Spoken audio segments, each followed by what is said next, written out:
Hello, my name is Matthias Cavodi. I'd like to welcome guys to my channel. Today we're going to talk about the 2007 Annihilation Nova miniseries. It was 4 issues long, written by Dan Abnett and Andy Lanning.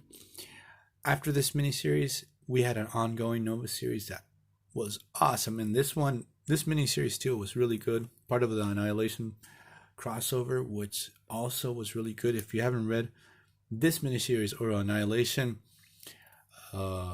before I spoil the hell out of it, go out and read it. Like, with Annihilation, Marvel had like a really good run of series related to the cosmic side of the Marvel universe, which sort of had disappeared during the mid 90s, and it made a big comeback, and they had like a couple of really good and solid stories. We got the Nova series coming out of this whole situation. The Guardians, Star-Lord's Guardians of the Galaxy. Also, we had a lot of really good stuff took place during this cosmic renaissance. I forgot to mark the pages, but the story is pretty straightforward. Annihilus's forces have destroyed the Nova Corp's homeworld. Everyone's dead. All of the Nova Corps are corpses, literally. The only one to survive is Richard Rider. He's the last surviving member of his intergalactic space force. He wakes up, and what happens is he discovers that because the homeworld is called Xandar. The Nova Corp's computer that has all of Xandarian culture and history and everything, and the power of the Nova Corps is finding refuge within Richard Rider.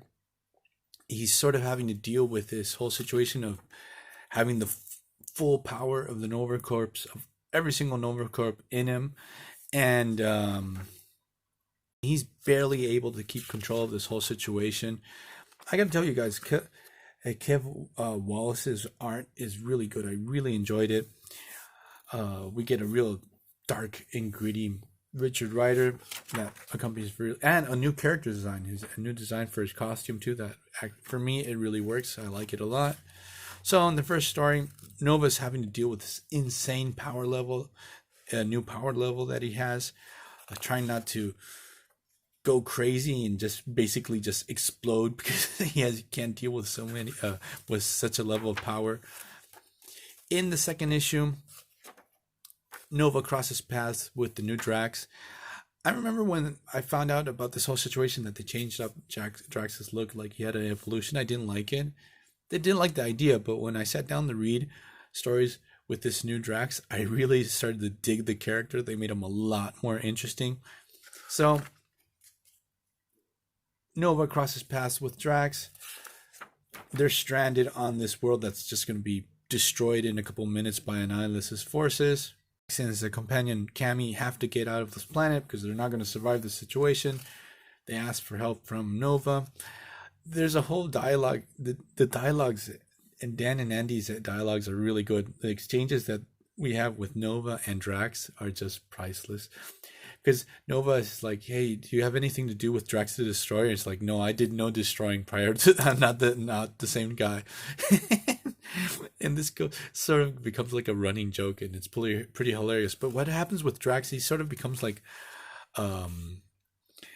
Nova's mentor. He starts like telling him, "Don't be such a wimp with this whole situation," because he finds out what's he dealing with, his powers and stuff like that. It's like, you have to focus. Don't be a wimp. You're not going to die and explode and kill everyone around you. Please don't do it.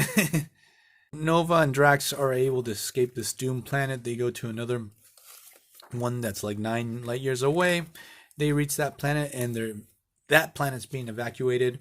Quasar's there trying to give these aliens a hand because the Annihilation wave is going there too. So this planet's also going to be destroyed by Annihilus's forces.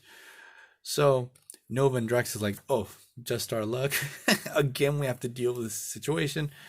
Nova is really, again, reluctant in helping Quasar because he's afraid of his powers, as I said a billion times before. But obviously, he's a hero. He's going to go out there, try to save as many lives as possible because Annihilation's forces are arriving, and they're shooting down every ship that's leaving this planet. So they have to create a distraction to stop the situation. And again, the dialogues are really good. The story, you feel like there's a great level of danger and helplessness in this whole situation. And these crossover and these cosmic crossovers that we got during this time, they felt like more Star Wars than Star Wars. Don't know if you guys understand what I'm referring to, but like the whole situation is just so well illustrated in the context where this is going down, and it just feels really real and really gritty. It feels like you're immersed in a real war. So what happens is Annihilus himself, he arrives to his planet. He wants to see who are these two superpowered beings that are destroying his ships. Look at this. This is just beautiful. And what happens is, and there's a couple of really good Drax moments in this story. Like Drax becomes this really interesting character. He's sort of really mysterious. You don't know what's going down with him, but he's become really interesting. So Quasar and Nova confront Annihilus. Again, the design for Annihilus, Kev Wallace's art design for him is really good. I like it. They go up against him. Annihilus is like insanely powerful. He's like a cosmic juggernaut with wings and looks like a cockroach, but you can understand. And his first action, he straight up kills Quasar. Obviously, he doesn't stay dead, but kills Quasar. He really messes up Nova, but Nova is able to hook up his world, Xandar world mind into Annihilus. And since Annihilus controls all his ships, he's able to get the ships to destroy each other and cause havoc because of that. So Nova realizes he's not going to be able to take down Annihilus. He makes a run for it, but he's really beat up. So we're going to later on see what's the situation in the crossover, because things take place after this. So I do recommend you guys reading this miniseries, the Nova ongoing, the Annihilation crossover. All of that was just really good. And see you guys next time. Bye.